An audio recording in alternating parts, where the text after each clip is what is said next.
Ivy Bennett had been in Seoul for 11 days when she learned that silence could have a temperature. The 38th floor of Halcyon Tower held that silence the way a held breath holds pressure, and she felt it settle over her shoulders the moment the elevator doors slid open and revealed a hallway of glass offices, all empty, all lit, all waiting for a man who had not yet arrived. She adjusted the collar of her blouse, checked the folder in her arms for the third time, and reminded herself that she had been hired to manage a calendar, not a legend.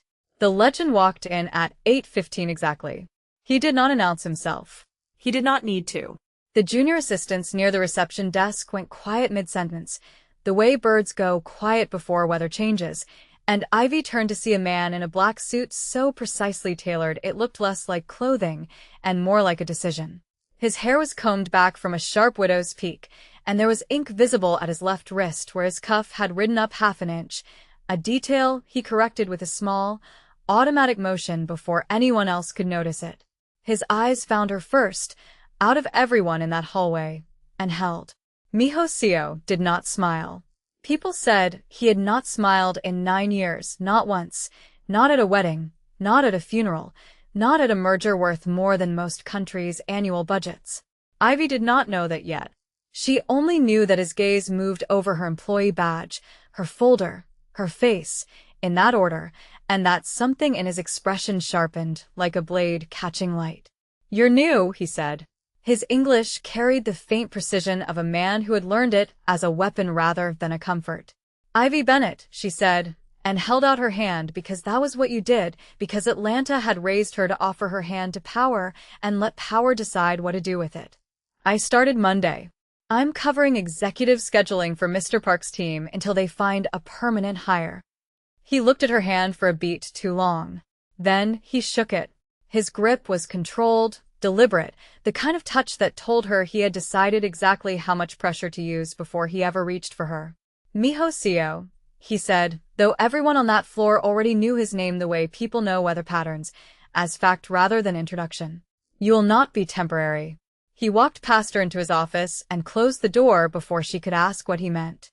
Ivy stood in the hallway a moment longer than she needed to, aware that every assistant on that floor was very carefully not looking at her. A woman near the printer, dressed in the kind of understated cream blazer that signaled seniority without needing to announce it, finally broke the silence. "He shook your hand," the woman said, as though reporting a small miracle. "I'm Grace Yoon. I run scheduling for the finance division."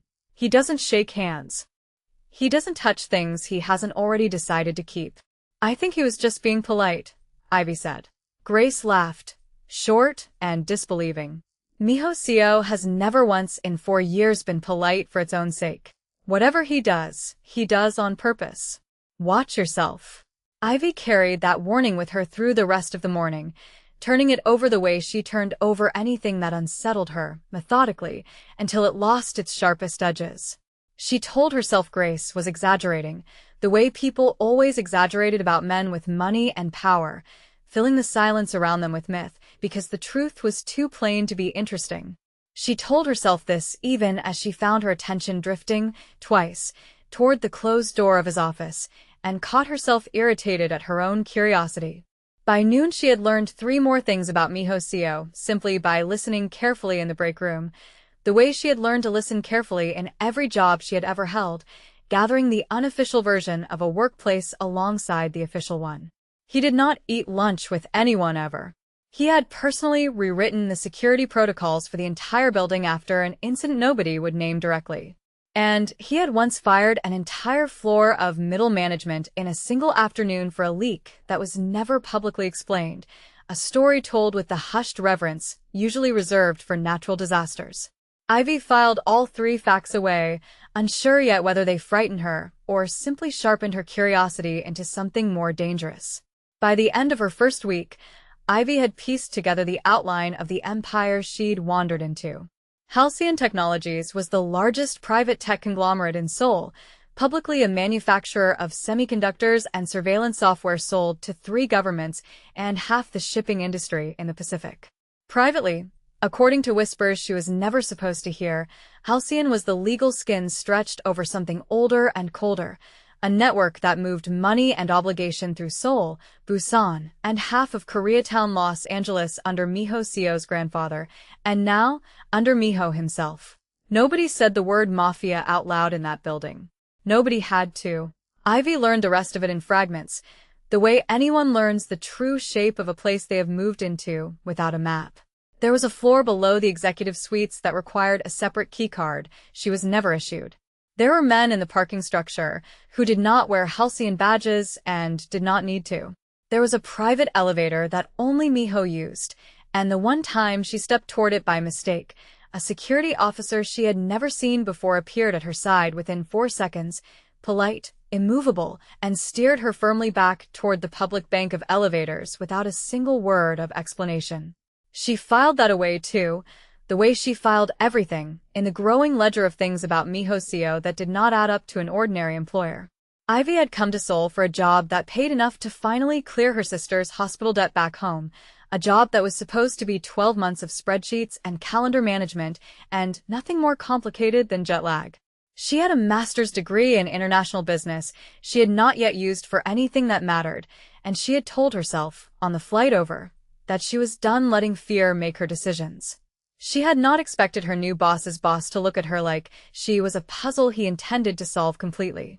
The accident that chained them together happened on a Thursday, 9 days into the job, when Mr. Park was hospitalized with what the office called a stomach virus and everyone else called something far more dangerous, given the 2 men in dark coats who had visited his office the day before he disappeared into a private hospital wing. Ivy was told, with no room for negotiation, that she would report directly to Miho Seo until further notice. "You understand confidentiality," he said, on her first morning in his direct employ, not as a question. "I understand it's in my contract," she said. Something flickered at the corner of his mouth. Not a smile. Not yet. But close enough that she noticed, and hated that she noticed, and filed the observation away, where she kept things she was not ready to examine. Her first morning reporting directly to him began with a briefing so thorough it took her 20 minutes to realize he had memorized her resume, not skimmed it. He asked about the internship she had done at a shipping logistics firm in Savannah, about the year she had spent tutoring evening business classes to cover her sister's medical copays, about why a woman with an international business degree had taken a temporary secretarial post instead of chasing something with a more impressive title. Because temporary posts pay in cash faster than impressive titles pay in anything, she said, before she could decide whether that was too honest to say out loud to her employer. He studied her for a long moment. "That is the first true answer anyone in this office has given me in months." "Is that a compliment?" "It is data," he said, and there was something almost like warmth buried under the clipped delivery. "I collect it carefully." She left that first briefing with the uneasy sense that she had been more thoroughly seen in 20 minutes by Miho Seo than she had been seen in 2 years by the last man she had dated back home, and she was not entirely sure what to do with that realization, so she did what she always did with things that unsettled her. She put it in a drawer in her mind, closed it, and went back to work.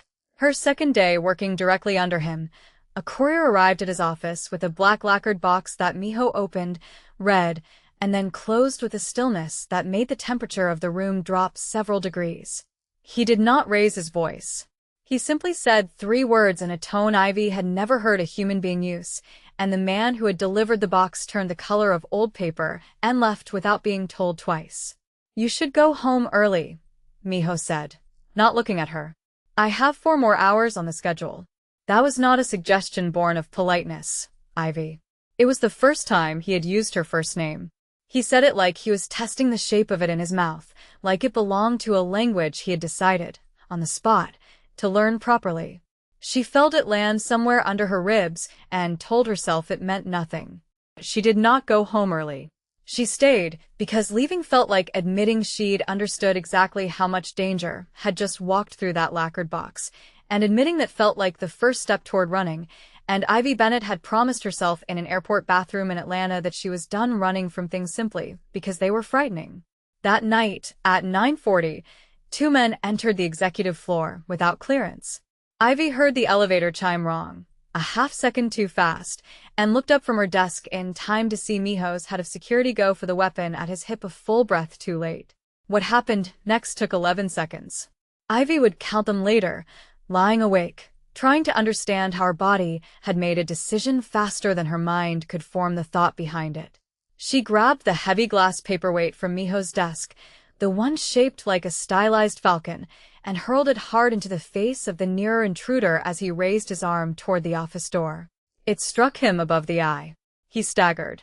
It was enough of an opening for Miho, who moved through the following moments with an economy of violence that made her stomach drop for reasons that had nothing to do with fear, disarming the second man with two motions so precise they barely looked like a fight at all. When it was over, when the two men had been dragged away by security that arrived far too late to matter, Miho turned to her with blood on his knuckles and something unreadable behind his eyes. "You should not have done that," he said. "You're welcome," she said, because her hands were shaking too hard to be anything but honest. He looked at her for a long moment. "No," he said quietly. "Thank you. Nobody in this building has put themselves between me and a threat in 9 years." That was the moment everything changed, though neither of them said so out loud. The building's rumor mill, Ivy discovered over the following days, had already rewritten the story a dozen different ways by the time it reached the lower floors. In one version, she had disarmed both men single-handedly. In another, Miho had thrown himself in front of her to take a bullet meant for her chest. Grace relayed each new iteration with visible delight, cornering Ivy in the break room with her coffee still steaming. "My personal favorite," Grace said, "is the one where you're secretly former Special Forces." "Are you secretly former Special Forces?" "I threw a paperweight, Grace. A paperweight that, and I quote, a very reliable source in facilities is now bent." Grace grinned over the rim of her cup. "You dented Miho Seo's grandfather's falcon. Do you understand what that means around here? People have been fired for scuffing his desk." "He hasn't said anything about the desk." "That's because he hasn't looked away from you long enough to notice the desk," Grace said, and left before Ivy could formulate a response that did not betray exactly how much that observation had unsettled her. In the days after the attack on the executive floor, Ivy noticed the small ways the building itself seemed to recalibrate around her. Security nodded to her by name instead of checking her badge. The kitchen staff on the executive level began setting aside the ginger tea she liked without being asked. None of it was dramatic.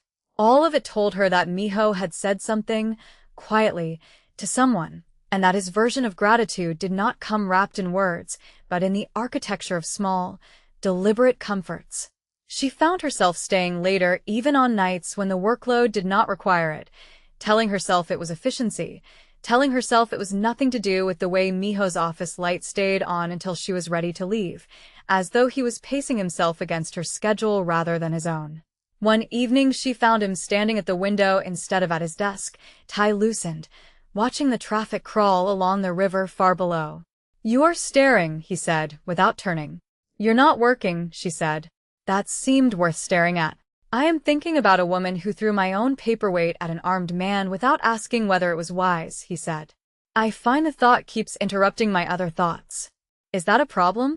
"I have not decided yet," he said, and the corner of his mouth moved in that almost smile she was beginning to recognize as rare currency, spent on her more often, lately, than on anyone else in the building.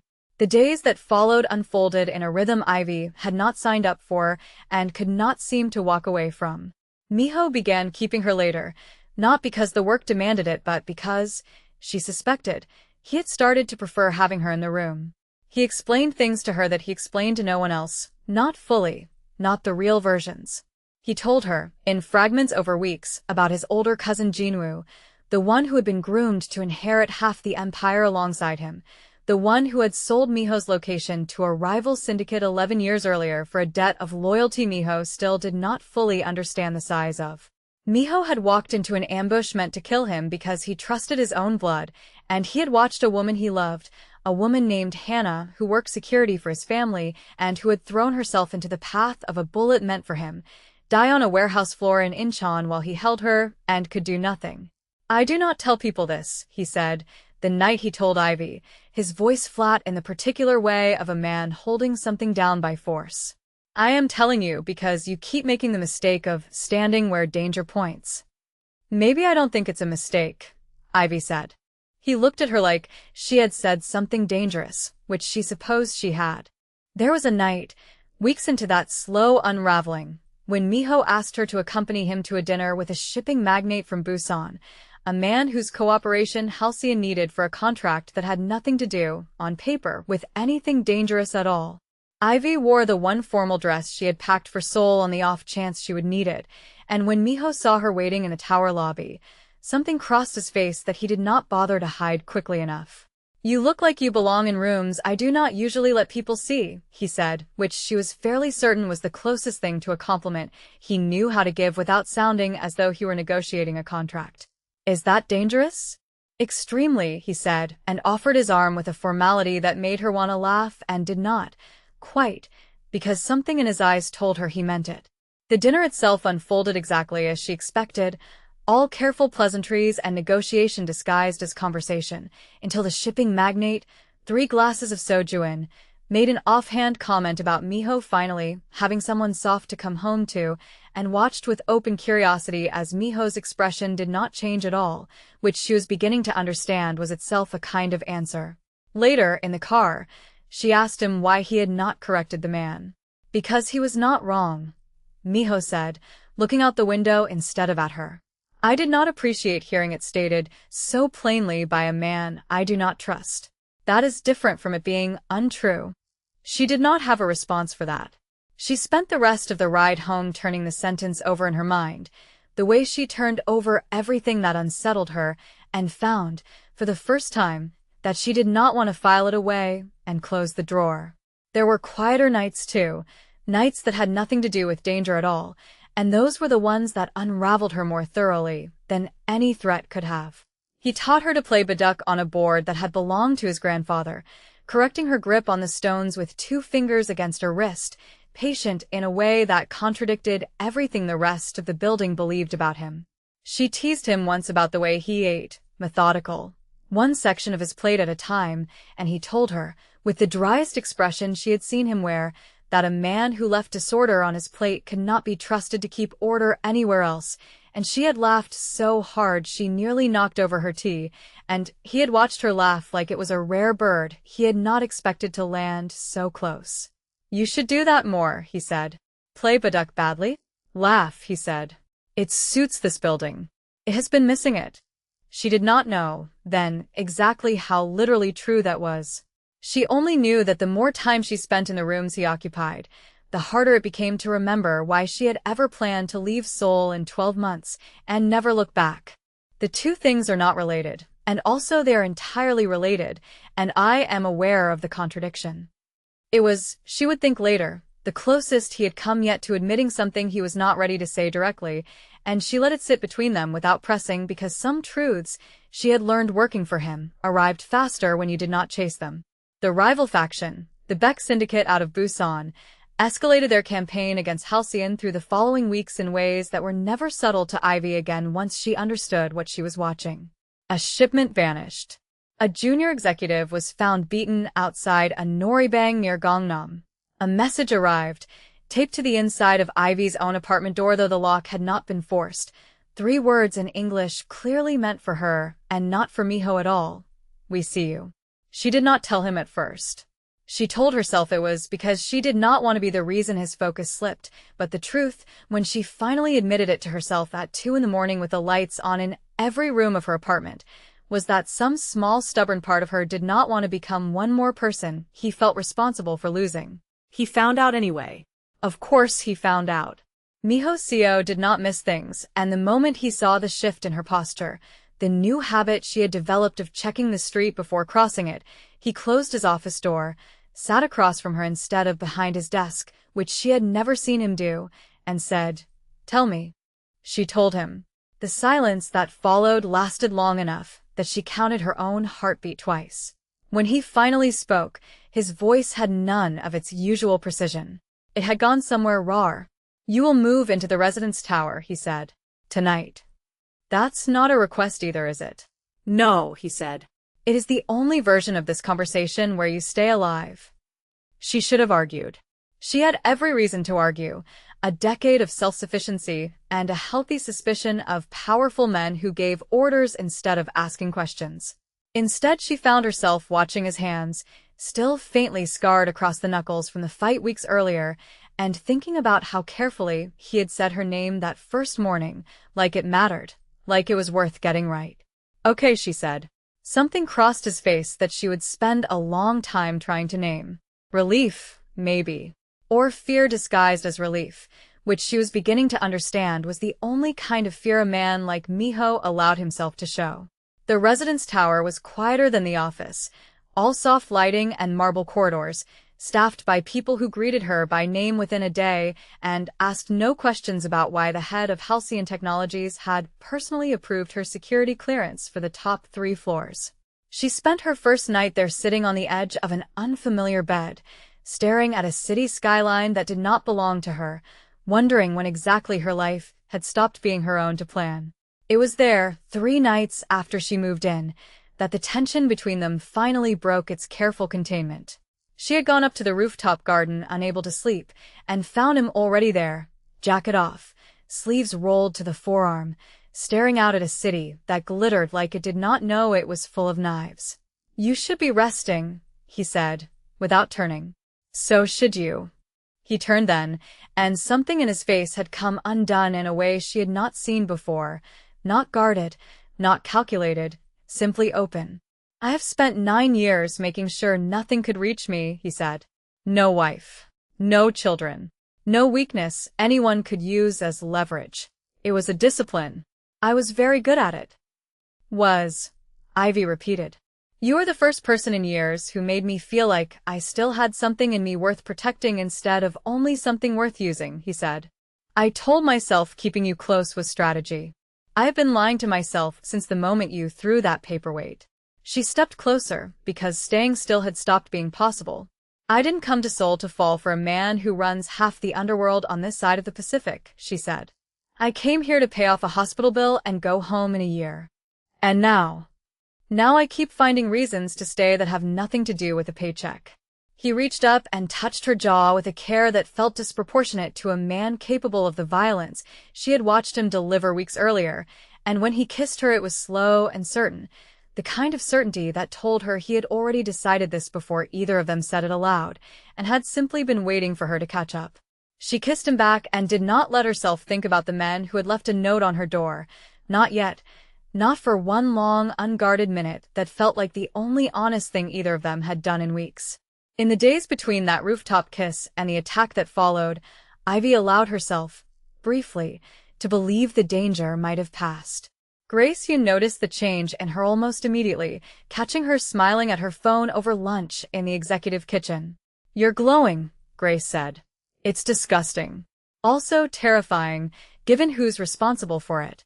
"I don't know what you're talking about," Ivy said, failing badly to hide her smile. "Uh-huh," Grace said. "Just be careful. Men like him don't fall halfway. When they fall, the whole building feels it. Good and bad." Ivy thought about that warning more than once in the days that followed, turning it over the way she had turned over Grace's first warning weeks earlier, except this time she found she did not want to guard herself against the thing Grace was describing.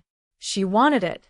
She let herself want it, fully, for the first time since she had landed in Seoul with a suitcase and a plan to stay uninvolved.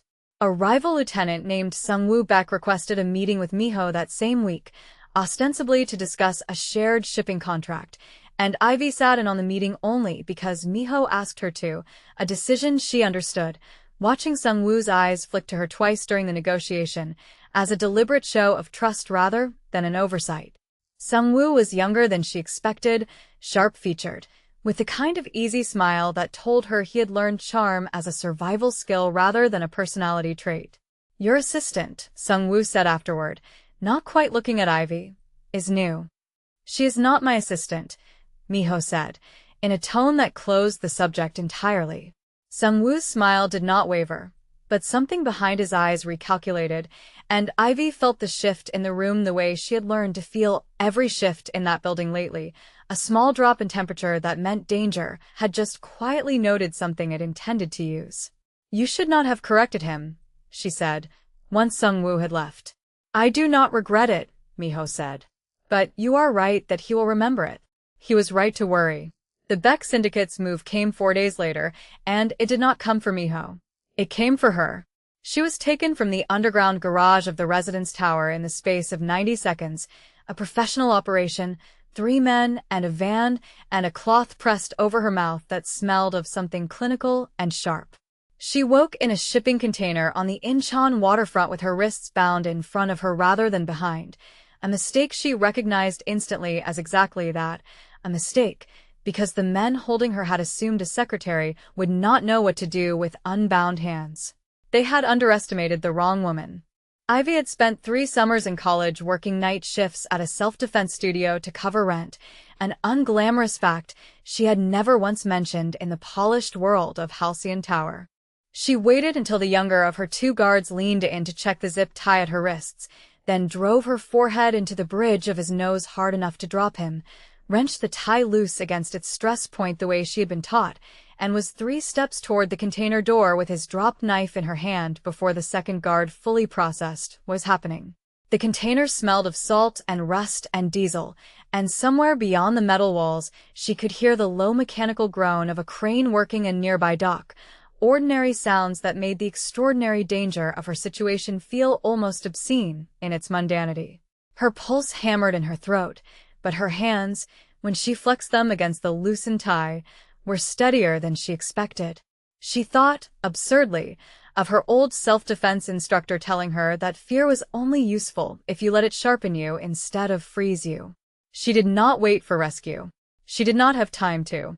She used the dark, the disorientation, and the element of a woman who was supposedly helpless, and when Miho's security team breached the warehouse 11 minutes later, following the tracker she had not known was sewn into the lining of her coat, they found her already free, already armed, standing over the second guard with the kind of stillness that made 2 of Miho's own soldiers hesitate at the door. Miho arrived behind them, and the look on his face when he saw her standing upright, breathing hard but unbroken, was not relief exactly.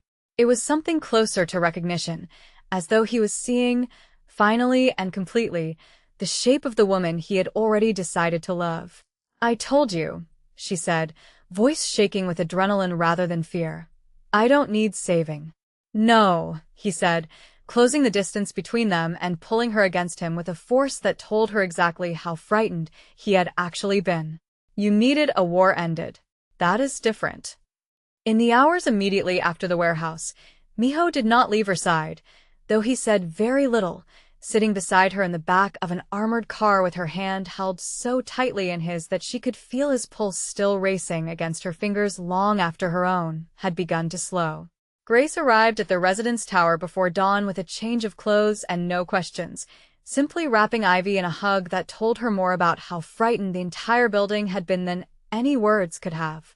"You scared everyone half to death," Grace whispered. "Including him. Especially him."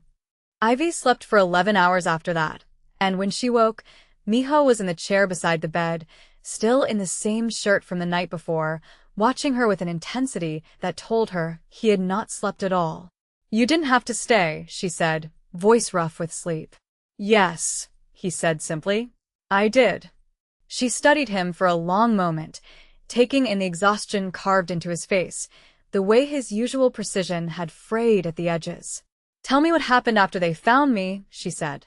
Ivy did not witness the final confrontation directly, but she stood beside him in the boardroom on the 38th floor when representatives of 3 rival organizations sat across the table and watched Miho Seo lay out, with total composure, exactly what would happen to anyone who came near her again, and exactly what evidence he now possessed against every man in that room who had orchestrated her abduction.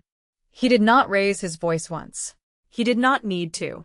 By the time the meeting ended, the Beck Syndicate's leadership in Busan had been quietly, permanently restructured, and the note taped to Ivy's door became the last message anyone from that organization ever sent her. Sung-woo Beck was not among the men who walked out of that boardroom under their own power, and Ivy noticed, without asking for details she did not particularly want, that no one in the building mentioned his name again after that afternoon. She did not ask Miho what had happened to him. Some silences, she was learning, were kindnesses she gave herself rather than concessions she made to danger. Afterward, in the empty boardroom, Miho finally let his shoulders drop the way she had never once seen them drop in the 2 months she had known him. "There's a cost to all of this," she said, watching him. "There always is." "What did it cost you?" 9 years of certainty that I did not need anyone," he said. "I find I am not sorry to lose it." She laughed, and something in the sound seemed to surprise him, seemed to catch him off guard the way nothing in that building had caught him off guard in years, and for the first time since Ivy Bennett had walked out of that elevator on her first day, Miho Seo smiled. It was small. It was almost involuntary. It transformed his entire face into something she suspected very few people alive had ever been permitted to see. "They said you hadn't laughed in 9 years, she said quietly. "I hadn't had a reason to," he said, and reached for her hand, not with the controlled precision he had used the day they met, but simply, like a man reaching for something he intended to keep. In the weeks that followed, Halcyon Tower settled into a version of normal that Ivy suspected the building had not known in a very long time. Grace started leaving the office at a reasonable hour again, no longer bracing for the next crisis to break across the executive floor. The junior assistants stopped going quiet when Miho walked past, replacing that old brittle silence with something closer to simple respect. Ivy noticed these changes the way she noticed everything, methodically, and understood that she was watching an entire ecosystem exhale. She did not move back to her old apartment. She told herself, at first, that it was a matter of security, that the residence tower simply made more sense given everything that had happened, but she stopped bothering with that explanation once Miho began leaving a second key on the table by the door without either of them discussing it directly. Some agreements did not need to be spoken to be real. She called her sister in Atlanta on a Sunday evening, the two of them talking for almost an hour about nothing in particular, and when her sister finally asked, with the bluntness only siblings were allowed, whether the man Ivy kept carefully not mentioning by name was the reason she sounded different lately, lighter somehow, Ivy found she did not have it in her to deny it. "He's complicated," Ivy admitted. "Complicated like emotionally unavailable, or complicated like international crime syndicate?" her sister asked, only half joking. "Let's just say he owns a very large tech company," Ivy said, and let the rest of it sit unspoken, the way she had learned to let certain truths sit unspoken in Seoul, present and understood without needing to be named aloud. Miho, for his part, began doing something she had never seen him do in the months she had worked for him. He delegated. Not everything, not the parts of the empire only he could carry, but enough that he was in the residence tower most evenings before the sky had fully gone dark, enough that Grace started joking, not entirely without evidence, that Ivy Bennett had single-handedly reduced Miho Seo's average office hours by 30%, which Grace considered, loudly and often, a public service to the entire building. One evening, months after the warehouse, after the Beck Syndicate had become a cautionary story other organizations told each other rather than an active threat, Miho found her again on the rooftop garden, in the same spot where everything between them had first come undone. "You keep coming back here," she said. "It reminds me of the night I stopped pretending," he said. "I find I like the reminder." He did not propose that night. He did not make any grand declaration, and Ivy would come to understand, over the months that followed, that this was simply who he was, a man who showed devotion through consistency rather than spectacle, through the key left on the table, through the ginger tea that still appeared without her asking, through the way he still, every single time, said her name like it was the only word in any language worth getting exactly right. Ivy did not go home in a year. She built a life in Seoul she had not planned for and would not have traded for the one she left behind, standing beside a man the city called dangerous and coming to understand that danger and devotion could share the same hands, the same quiet voice, the same careful precision. She never stopped being the woman who threw a paperweight at an armed intruder without stopping to think about the consequences, and Miho, for his part, never stopped looking at her like that single reckless act had been the moment his entire guarded life quietly, irreversibly cracked open.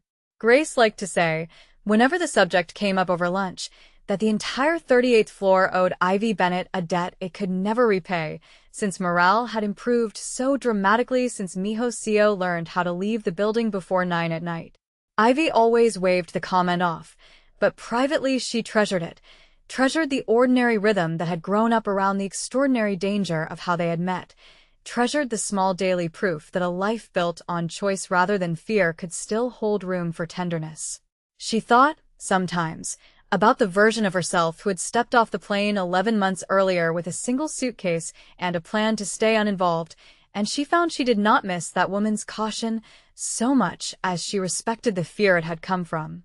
That woman had been trying to protect herself the only way she knew how. This version of her had simply learned a different kind of protection, one built on choosing to stay even when staying meant risk, one built on a man who said her name like it mattered every single time he said it. What remained between them was not a fairy tale ending, not a wedding, not a declaration shouted into the Seoul skyline, but something steadier and more honest than that, a choice they kept making, quietly, every single day, to stay. If this story pulled you in, make sure you like this video, subscribe for more, and drop a comment below telling us which moment hit you the hardest.